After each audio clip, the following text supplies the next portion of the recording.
আসসালামু আলাইকুম প্রিয় দর্শক। তো দেখতে পাচ্ছেন যে এই মুহূর্তে আমি কিন্তু আছি গুজুরির সেই ব্রিজে। আসলে এই গুজুরির এলাকাবাসীর কিন্তু অনেক দিনের স্বপ্ন ছিল যে এখানে একটা ব্রিজ নির্মাণ হবে, সেটা দিয়ে আমরা যাতায়াত করব, চলাফেরা করব।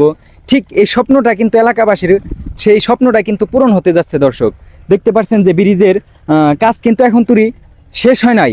এখানে আনুমানিক আরও কাজ শেষ হইতে প্রায় মিনিমাম 1 মাসের মতন লাগবে।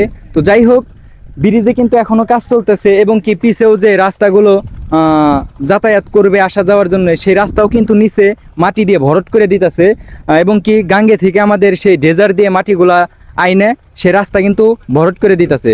যাই হোক প্রিয় দর্শক, এই ব্রিজটা কিন্তু হয়ে গেলে যখন নাকি একদম চলাফেরা করবে মানুষ, তখন কিন্তু মানুষ অনেকটাই উপকার পাবে এবং কি মানুষের এ রাস্তা দিয়ে হাটে যাবে, বাজারে যাবে, মানুষ চলাফেরা করবে, এক কথায় অনেকটাই মানুষের জন্য ভালো হবে এবং কি এই রাস্তাটার জন্য মানুষের যেন অনেক অনেক উপকার হবে। প্রিয় দর্শক দেখতে পাচ্ছেন যে এখনও কাজ শেষ নাই, কাজ চলতেছে।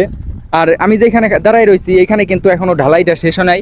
এখানে মাত্র লট বিছানো হয়েছে, হয়তোবা কিছুদিনের ভিতরে এইখানেও ঢালাই দিবে, এরপরে সাইডের রেলগুলো উঠাই দিবে। প্রিয় দর্শক দেখতে পাচ্ছেন যে আমার পিছনে কিন্তু এই যে ভেকু দিয়ে কিন্তু মাটিগুলা টাইনা একদম মানে রাস্তাগুলারে লেবেল করে দিতেছে। এই যে ভাইরা কিন্তু দেখেন, তারা কিন্তু দিন রাত পরিশ্রম করে এই ব্রিজটার নির্মাণ করতেছে। আসলে এলাকাবাসীর জন্য কিন্তু অনেকটাই মানে স্বপ্ন পূরণের দিকে, এলাকাবাসীর অনেকটাই স্বপ্ন পূরণ হবে। এলাকাবাসীর অনেক দিনের স্বপ্ন ছিল যে এখানে একটা ব্রিজ নির্মাণ হবে, সেটা দিয়ে আমরা হাটে যাব, বাজারে যাব, চলাফেরা করব, সেটা কিন্তু এলাকাবাসীর জন্য পূরণ হতে যাচ্ছে সেই স্বপ্নটা।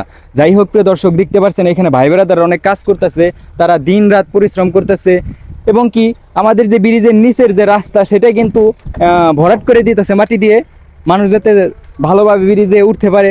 দুই সাইড দিয়ে আবার বাইন্দা দিতেছে যাতে করে দুই সাইড দিয়ে রিস্কটা না থাকে। যাই হোক, ব্রিজটা অনেক ভালো হইতেছে এবং কি কিছুদিনের ভিতরে দেখবেন যে এখানে মানুষের অভাব থাকবে না। মানুষ এখানে ঘোরাফেরা করার জন্য আসবে এবং কি মানুষ এখানে পিক তোলার ভিডিও করার জন্য সমস্ত কিছুই কিন্তু এই ব্রিজের উপরে হবে ইনশাল্লাহ।